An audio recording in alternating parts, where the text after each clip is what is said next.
Welcome in bright future nurses hub. Friends, आज हम आपके लिए लेकर आए हैं इम्पोर्टेंट क्वेश्चंस। ये क्वेश्चंस आपके अपकमिंग एग्जाम के लिए काफ़ी हेल्पफुल रहने वाले हैं।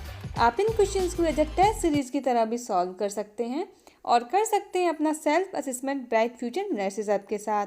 अगर फ्रेंड्स आप इन क्वेश्चंस को एज अ टेस्ट सीरीज की तरह सॉल्व कर रहे हैं तो आप अपना स्कोर हमें कमेंट बॉक्स में ज़रूर बताएं। Hello friends, welcome in Intellect Medipulse. आज हम आपके लिए लेकर आए हैं इम्पोर्टेंट क्वेश्चंस। आज के वीडियो में हमने इंक्लूड किए हैं जीके प्लस नर्सिंग के क्वेश्चंस। ये क्वेश्चंस आपके अपकमिंग एग्जाम के लिए काफ़ी हेल्पफुल रहने वाले हैं, तो आप वीडियो को बीच में स्किप बिल्कुल ना करें। Now let's see about questions. Question number first, orthostatic hypotension means option number A BP less than 100/60 mm of Hg, option number B, a significant drop in BP after an upright position is assumed. Option number C, a significant drop in BP after lying position is assumed. Option number D, a constant low level of diastolic BP less than 60 mm of Hg more than 3 days. तो friends, इसका right answer क्या होगा? Orthostatic hypotension को हम postural hypotension भी बोलते हैं। क्या बोलते हैं? पोस्चरल हाइपोटेंशन भी कहते हैं। इसमें क्या होता है, जब भी हम पोजीशन चेंज करते हैं तो बीपी ड्रॉप हो जाता है, like supine to sitting position, supine to standing या फिर सिटिंग टू स्टैंडिंग, इसमें बीपी डिक्रीज हो जाता है। तो हम इसे बोलते हैं ऑर्थोस्टैटिक हाइपोटेंशन या पोस्चरल हाइपोटेंशन। तो इसका राइट आंसर क्या होगा फ्रेंड्स? इसका राइट आंसर होगा option number B, a significant drop in BP after an upright position is assumed. Next question, question number 2. During administration of enema, if the client complain of intestinal cramps, the nurse should. एक client को जब enema देते हैं तो अगर वो complain करता है कि उसे इंटेस्टाइनल क्रैम्प्स हो रहे हैं तो नर्स को क्या करना चाहिए? Option A, discontinue the procedure. Option B, stop until cramps are relieved. Option number C, give it at a slow rate. And option number D, lower the height of the container. तो इसका right answer क्या होगा friends? क्या करना चाहिए nurse को? अगर कोई क्लाइंट कंप्लेन कर रहा है इंटेस्टाइनल क्रैम्प्स के लिए तो उसे प्रोसीजर जब तक स्टॉप करना है जब तक कि उसे क्रैम्प से रिलीव ना मिल जाए। तो इसका राइट आंसर क्या होगा? Stop until cramps are relieved. Option number B is right answer. Next question, question number 3. During anginal attack nitroglycerine is administered by. Anginal attack के टाइम पे नाइट्रोग्लिसरीन को कौन से रूट से एडमिनिस्टर करना चाहिए? Option A, intravenous route. Option B, subcutaneous route. Option C, intramuscular route. And option D, sublingual. तो इसका राइट आंसर क्या होगा फ्रेंड्स? नाइट्रोग्लिसरीन को कौन से रूट से एडमिनिस्टर करते हैं? सबलिंगुअल रूट से। Option number D is right answer. Next question, question number 4. Following a total hip replacement surgery, operated by should be positioned with. Total hip replacement surgery के बाद operated को कौन सी position रखनी चाहिए? Option A, abduction and extension. Option B, abduction and flexion. Option C, adduction and flexion. Option D, adduction and extension. तो इसका right answer क्या होगा फ्रेंड्स? कौन सी पोजीशन रखनी चाहिए? Abduction and extension. Option number A is right answer. Next question, question number 5. While administering enema, the height of enema can be should.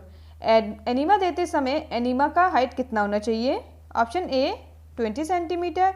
Option B, 25 centimetre. Option C, 40 centimetre. And option D, 45 centimetre. तो इसका right answer क्या होगा friends? इसका height कितना होना चाहिए? 45 centimetre. Option number D is right answer. Next question, question number 6. A nurse is assessing a group for client regarding the possibility of cervical cancer. Which of the following that the nurse should keep in mind at the risk factor of developing cervical cancer? एक group को assess करते समय ये assess करना है कि उसमें cervical cancer की कितनी पॉसिबिलिटी है। तो नर्स को अपने माइंड में क्या ध्यान में रखना है कि सर्वाइकल कैंसर डेवलप होने के कौन कौन से रिस्क फैक्टर होते हैं? Option A, human papilloma virus infection. Option B, cigarette smoking. Option C, pregnancy before the age of 17। And option number D, all of above. तो इसका राइट आंसर क्या होगा फ्रेंड्स? कौन कौन से सर्वाइकल कैंसर डेवलप होने के रिस्क हैं?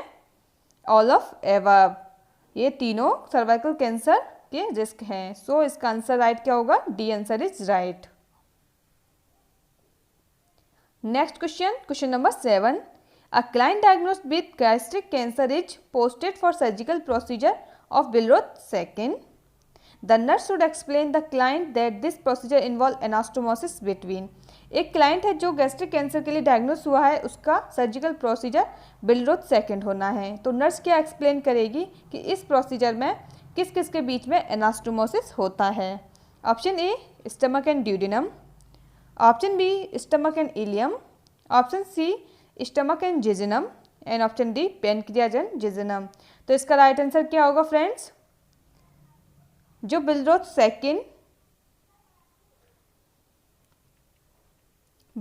फर्स्ट एंड बिलरोथ सेकंड जो होते हैं वो किसके टाइप्स होते हैं? वो होते हैं पार्शियल गैस्ट्रेक्टमी के टाइप होते हैं। किसके टाइप होते हैं? पार्शियल गैस्ट्रेक्टमी के टाइप होते हैं। पार्शियल गैस्ट्रेक्टमी में क्या करते हैं? पार्शियल गैस्ट्रेक्टमी में हम ओनली अफेक्टेड पार्ट को रिमूव करते हैं।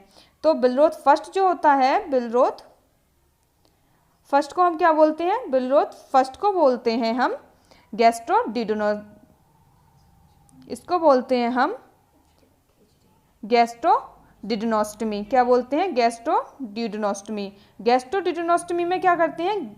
स्टमक और ड्यूडेनम के बीच में हम एनास्टोमोसिस करते हैं। किस किस के बीच में करते हैं? स्टमक और ड्यूडेनम के बीच में एनास्टोमोसिस करते हैं। और बिलरोथ सेकंड को क्या बोलते हैं? बिलरोथ सेकंड को बोलते हैं हम गैस्ट्रोजिजोनोस्टमी। क्या बोलते हैं हम? गैस्ट्रोजिजोनोस्टमी। तो इसमें जो कि नाम से इसमें पता चल रहा है, स्टमक और जिजोनम को बीच में हम एनास्टोमोसिस कर रहे हैं, यानी कि स्टमक के बचे हुए पार्ट को हम जिजोनम से ऐड कर रहे हैं। इसे बोलते हैं हम बिलरोथ सेकंड और गैस्ट्रोजिजोनोस्टमी। तो ये इस प्रोसीजर में क्या एक्सप्लेन किया नर्स ने कि इसमें हम किस किस को एनास्टोमोसिस करेंगे? बिलरोथ सेकंड में इसमें हम स्टमक और जिजोनम को एनास्टोमोसिस करेंगे। अगर बिलरोथ फर्स्ट होता तो उसमें क्या करते? स्टमक और ड्यूडेनम को जोड़ते हैं। तो इस क्वेश्चन का राइट आंसर क्या हुआ? इस क्वेश्चन का राइट आंसर हुआ option number C. Next question, question number 8, a nurse is caring for a patient who has undergo TURP. Which of the following finding is abnormal post operatively so that the nurse should notify physician. एक client है जिसको TURP हुई है, तो इनमें से ऐसी कौन सी एबनॉर्मल पोस्ट ऑपरेटिव फाइंडिंग है जिसे नर्स को फिजिशियन को नोटिफाई करना होगा? Option A presence of blood in urine, option B dribbling of urine, option C nausea vomiting and option D pain due to bladder spasm. तो इसका right answer क्या होगा फ्रेंड्स? इसका राइट आंसर होगा option number C, nausea and vomiting. अगर किस patient को nausea vomiting है तो फिजिशियन को नोटिफाई करना है. Next question 9, the nurse is reviewing the laboratory result of a client diagnosed with multiple myeloma. Which of the following would the nurse expected to note specially in this order.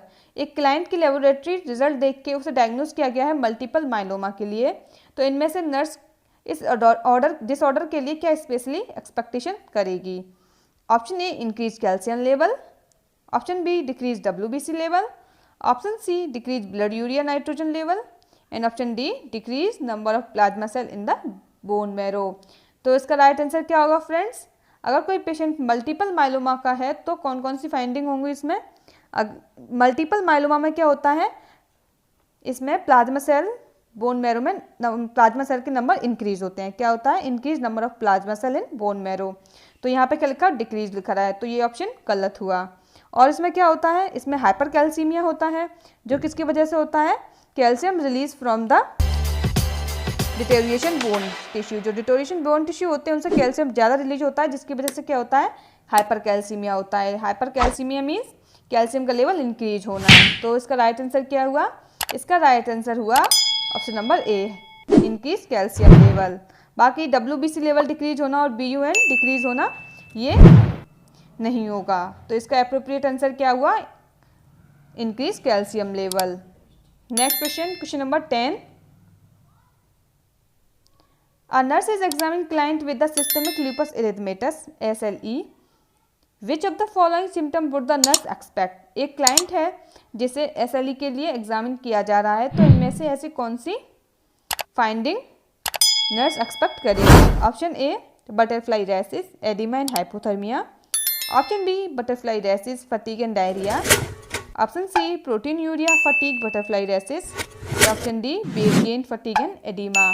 तो इसका right answer क्या होगा friends, nurse क्या क्या expect करेगी। इसका right answer होगा option number सी। इस क्लाइंट में protein urea, fatigue and butterfly rashes देखने को मिलेंगे। Next question, question number 11।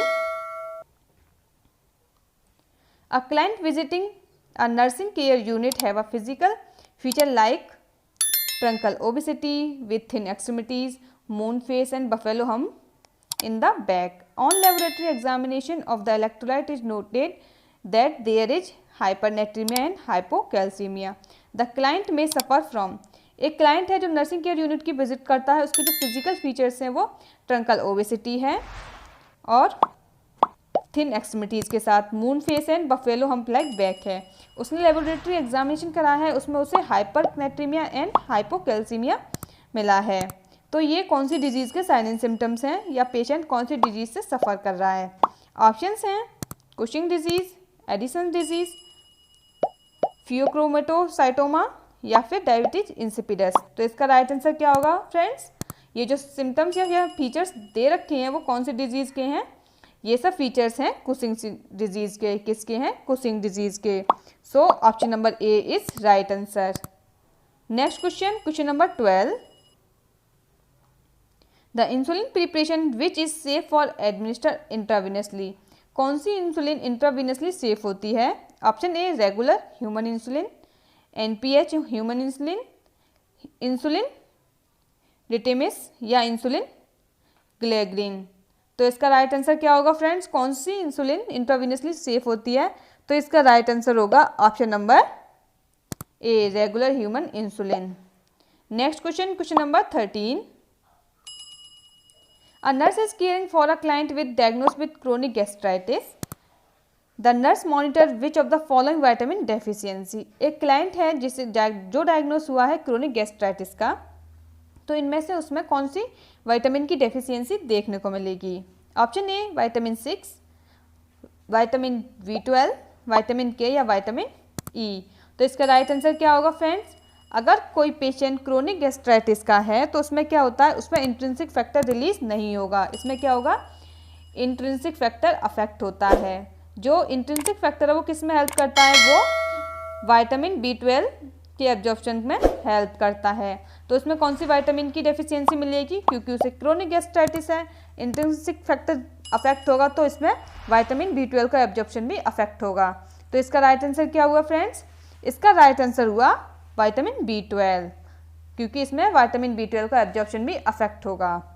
Next question, question number 14। A client has undergone esophagogastroduodenoscopy as the part of post procedure care. The nurse should consider which of the following is highest priority. एक client है जिसका esophagogastroduodenoscopy हुई है, तो post procedure care में कौन कौन से किसे हम हाईएस्ट प्रायोरिटी देंगे। Option A monitor the temperature, option B giving warm gargle, option C assessing the bubble movements, option D assessing the return of gag reflex. तो इसका राइट आंसर क्या होगा फ्रेंड्स, कौन सी post procedure care highest priority पे होगी। तो इसका राइट आंसर होगा option number D assessing the client for return of gag reflex. Option number D is right answer. Next question, question number 15। A patient is received emergency department followed by the blunt injury to chest wall. Which of the following sign indicate presence of pneumothorax in a client? एक client है जो emergency department में आया है, blunt injury हुई है उसके chest wall में। तो इनमें से ऐसे कौन से साइन एंड सिम्टम्स हैं जो ये इंडिकेट करता है कि उस क्लाइंट में न्यूमोथोरक्स प्रेजेंट है। Option A decrease respiratory rate, option B diminished breath sound, option C the presence of barrel chest and option D checking sound at the injury site. तो इसका राइट आंसर क्या होगा friends, इसका right answer होगा न्यूमोथोरक्स। अगर उस patient को है तो ये कौन सी चीज़ इंडिकेट करेगी कि उसे न्यूमोथोरक्स है। तो इसका राइट आंसर होगा option number B, diminished breath sound की प्रेजेंस इंडिकेट करेगी कि पेशेंट को न्यूमोथोरैक्स है। नेक्स्ट क्वेश्चन है question number 16।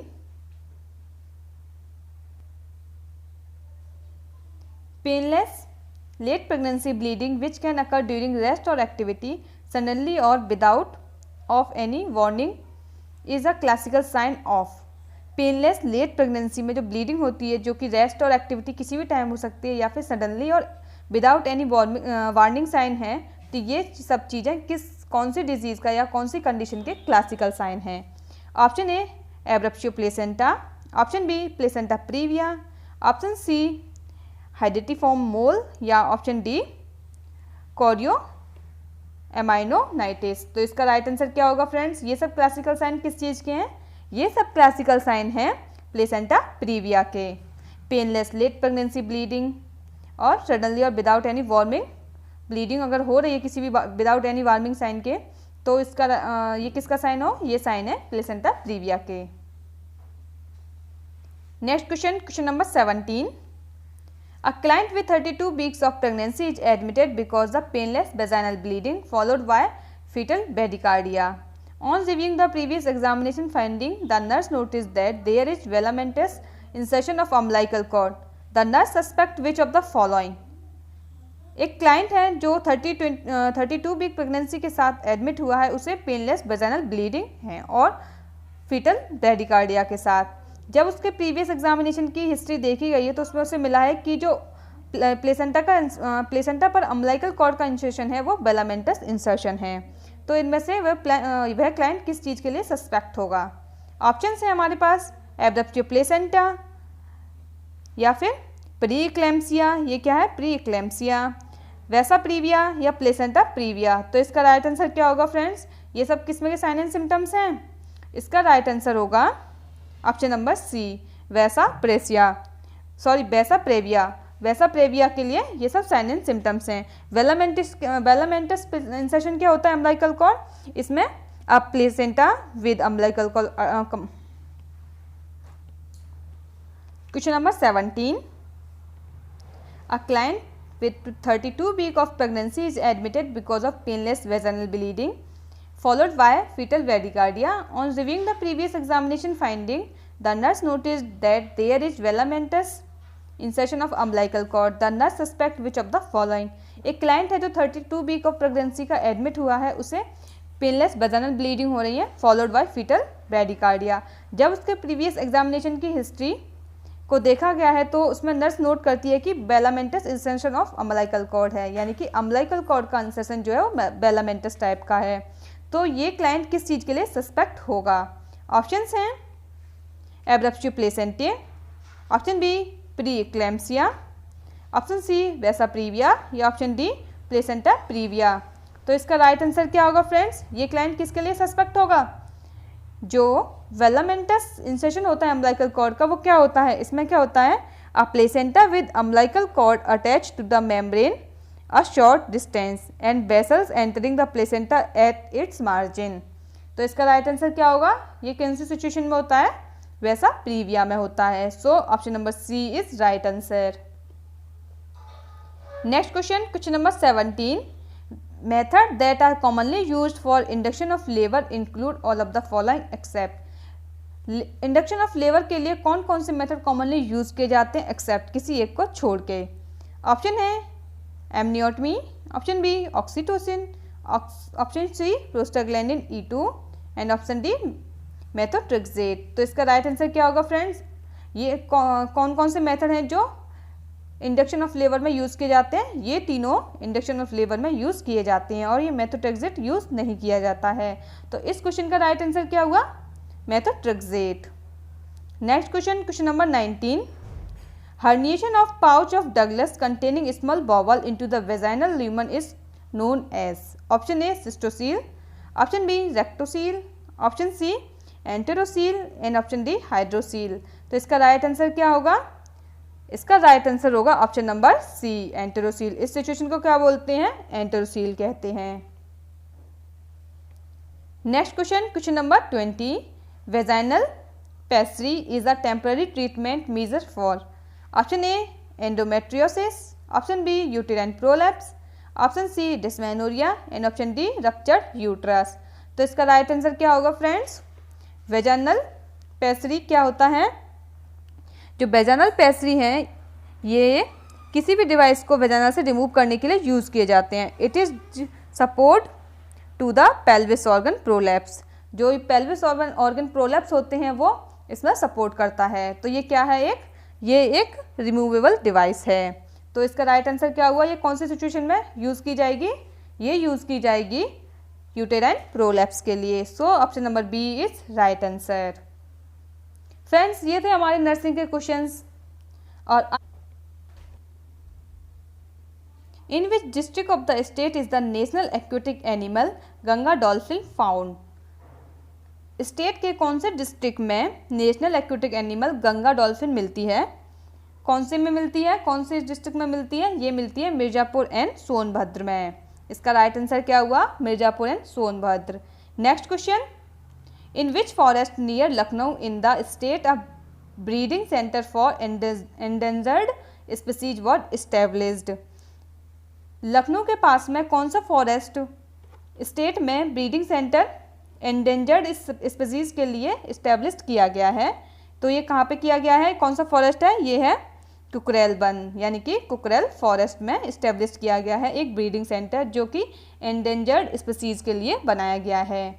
Next question, which is the oldest wild sanctuary in the state? UP state में सबसे ओल्डेस्ट वाइल्ड सेंचुरी कौन सी है? ये है Chandbhadra. Next question, UP which national park is in? UP में कौन सा नेशनल पार्क है? वो है दुधवा। दुधवा नेशनल पार्क किसके लिए है? वो टाइगर रिजर्व के लिए है। Next question, who takes care of the zoos of state? जो स्टेट के अंदर जू हैं उनकी टेक केयर कौन करता है? ये करता है central zoo authority. Next question, how many zoo are in the state? UP state में टोटल कितने जू हैं? वो हैं 3। Next question, in which district of the state butterfly park has been build? कौन से डिस्ट्रिक्ट में इस स्टेट के यानी कि यूपी स्टेट के किस डिस्ट्रिक्ट में बटरफ्लाई पार्क बना हुआ है? वो है लखनऊ में और कानपुर में। Next question, in which district a conservation centre has been established for the production of national bird peacock? नेशनल बर्ड पिकॉक के प्रोडक्शन के लिए कौन सा कंजर्वेशन सेंटर इस डिस्ट्रिक्ट में कौन से डिस्ट्रिक्ट में है? वो है मथुरा में बनाया गया है नेशनल बर्ड पिकॉक के प्रोटेक्शन के लिए। Next question, which scheme has been run by the state governor for crocodile and alligators? Crocodile और एलिगेटर के लिए स्टेट गवर्नमेंट ने कौन सी स्कीम चलाई है? वो चलाई है घड़ियाल breeding and rehabilitation scheme. Next question, Babbar lion breeding centre and lion safari park in Etawah district of Uttar Pradesh has been developed with the inspiration of? Babbar lion centre और लॉइन सफारी पार्क जो इटावा में है वो किससे इंस्पायर होकर बनाया गया है? वो बनाया गया है from Longleat safari in England से इंस्पायर होकर। Next question, in which district Lal Bahosi bird sanctuary is located? Lal Bahosi bird sanctuary कहाँ लोकेटेड है? कन्नौज में। कहाँ पे है ये है कन्नौज में। Next question, in which district the state smallest bird sanctuary? State की सबसे छोटी बर्ड सेंचुरी कहाँ पे है? अलीगढ़ में। Next, which is the name of the bird sanctuary established in Raebareli? Raebareli में कौन सी बर्ड सेंचुरी है? कौन सी है ये? समसपुर बर्ड सेंचुरी है। वहाँ कौन सी है रायबरेली में? रायबरेली में है Samaspur bird sanctuary. Next question, which is the name of bird sanctuary established in Pratapgarh of the state? UP state के प्रतापगढ़ में कौन सी बर्ड सेंचुरी है? उसका नाम क्या है? उसका नाम है doctor Bhimrao Ambedkar bird sanctuary. Next, in which district of Uttar Pradesh the Sandy bird sanctuary located? Sandy bird sanctuary कौन से डिस्ट्रिक्ट में है? वो है हरदोई में। Next question, which district is the largest producer of मेज इन स्टेट? यूपी स्टेट में सबसे बड़ा मेज प्रोडक्शन कहाँ होता है? वो होता है बहराइच में। Next question, which district is the largest producer of ग्रामीण उत्तर प्रदेश? यानी कि चने का सबसे बड़ा प्रोड्यूसर डिस्ट्रिक्ट कौन सा है? वो है Jhansi. Next question, in which district is the maximum cultivation of barley per hectare in state? कौन से डिस्ट्रिक्ट में सबसे ज़्यादा बार्ले का कल्टीवेशन होता है? वो होता है एटा में। Next question, what percentage of India overall food grain production was produce in the state in 1718?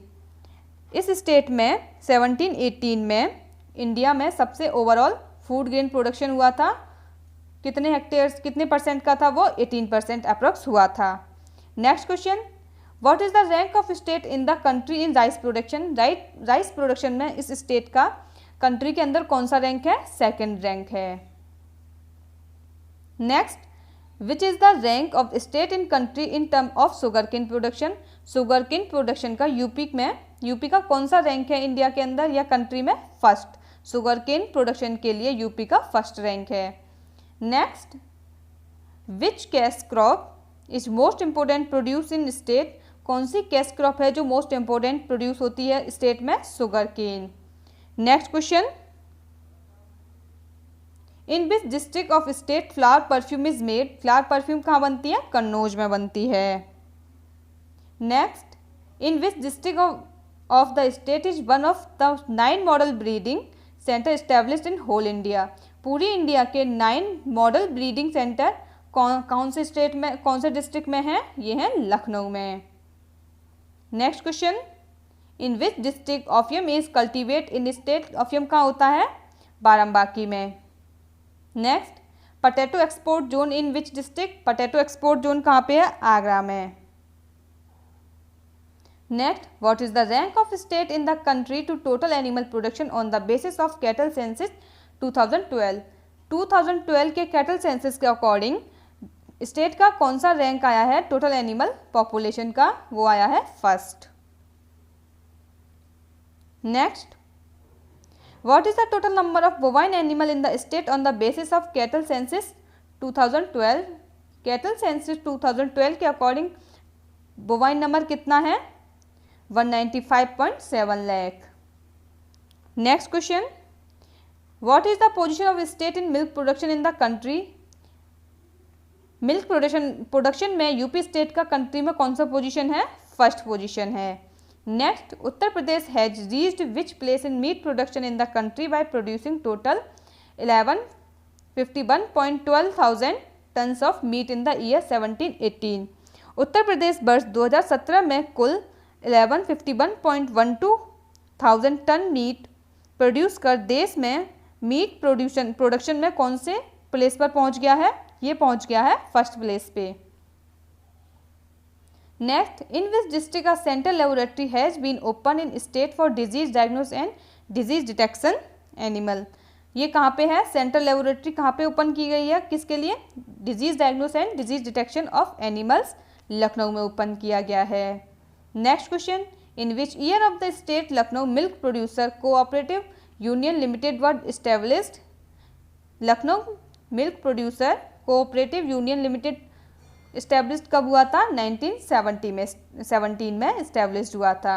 Next question, on the basis of recommendation of the national agriculture commission on how many animal are appointed for of a veterinary doctor has been advised? National agriculture commission की recommended के basis पर कितने animals पर एक veterinary doctor को appoint किया जाता है? 5000 एनिमल्स पर एक वेटरनिटी डॉक्टर को अपॉइंट किया जाता है। Next question, what is the per capita availability of milk in the state? कितनी है? 359 ml per day. Next question, in which year the state milk counselling was constituted? कब हुई थी? 1976 में स्टेट मिल्क काउंसिलिंग कॉन्स्टिट्यूट हुई थी। Next question, what is the total irrigated area of the state on the basis of latest figure? Total कितने irrigated area हैं latest figure के according? 210 lakh hectares. Next question, UP which is the longest canal? कौन सी सबसे बड़ी नहर है UP में? कौन सी है? Sharda. Next question, in which city in the Sahara hydro electric project located, Sahara hydro electric project कहाँ पे लोकेटेड है? सहारनपुर में। Next question, in which is district of UP is Ramganga project located, Ramganga project कहाँ पे लोकेटेड है? बिजनौर डिस्ट्रिक्ट में। Next question, from which river the sand suitable for making glass is obtain in the state, UP state में कौन सी river से suitable sand glass बनाने के लिए लिया जाता है? गंगा एंड यमुना से, गंगा और यमुना से सुइटेबल सैंड लिया जाता है ग्लास बनाने के लिए। Next question, when was the state mineral corporation established, state mineral corporation कब एस्टेब्लिश्ड हुए थी? 23 मार्च 1974 में। Next question, in which region of the state is uranium found, uranium कौन से स्टेट में होता है? ललितपुर में। स्टेट के कौन से पार्ट में होता है? ललितपुर में यूरेनियम होता है। Next question, from which district you get timber stone, कौन से डिस्ट्रिक्ट से टिम्बर स्टोन मिलता है? टिम्बर स्टोन मीन्स इमारती पत्थर, कहाँ पे मिलता है? मिर्जापुर में और चुनार में। Next question, what was the percentage of meaning and quarrying in Uttar Pradesh state GDP in 2017 and 18.93%। Next question, which is the considered an important industrial city in Uttar Pradesh, important industrial city कौन सी कंसिडर की गई है UP में?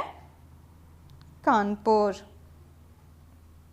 Next question, UP in which year one महोत्सव started, UP में one महोत्सव कब start हुआ था? यूपी में वन महोत्सव स्टार्ट हुआ था 1952 में।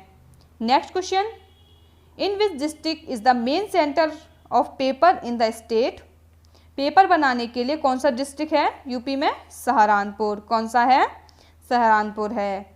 Next question, which district of the state is famous for sports code, sports के सामान के लिए इस स्टेट में कौन सा डिस्ट्रिक्ट फेमस है? Meerut. Next question, in which district of the state wooden toys are made extensively, सबसे ज़्यादा वुडन टॉयज जो मिलते हैं वो कौन से डिस्ट्रिक्ट में मिलते हैं? वो मिलते हैं सोनभद्र में और वाराणसी में। Next question, which aquatic creature has the shape of the state emblem of Uttar Pradesh, Uttar Pradesh के राजकीय चिन्ह पर किस जलीय जीव की आकृति है? कौन से एक्वेटिक क्रिएचर है? फिश का। यहाँ वहाँ पे क्या बना हुआ है? वहाँ पे जो आकृति बनी हुई है वहाँ पे फिश की आकृति बनी हुई है उत्तर प्रदेश के राजकीय चिन्ह में। तो फ्रेंड्स, ये थे हमारे आज के जीके के क्वेश्चंस। आई होप ये जीके के क्वेश्चंस आपके अपकमिंग एग्जाम के लिए काफ़ी हेल्पफुल रहने वाले हैं।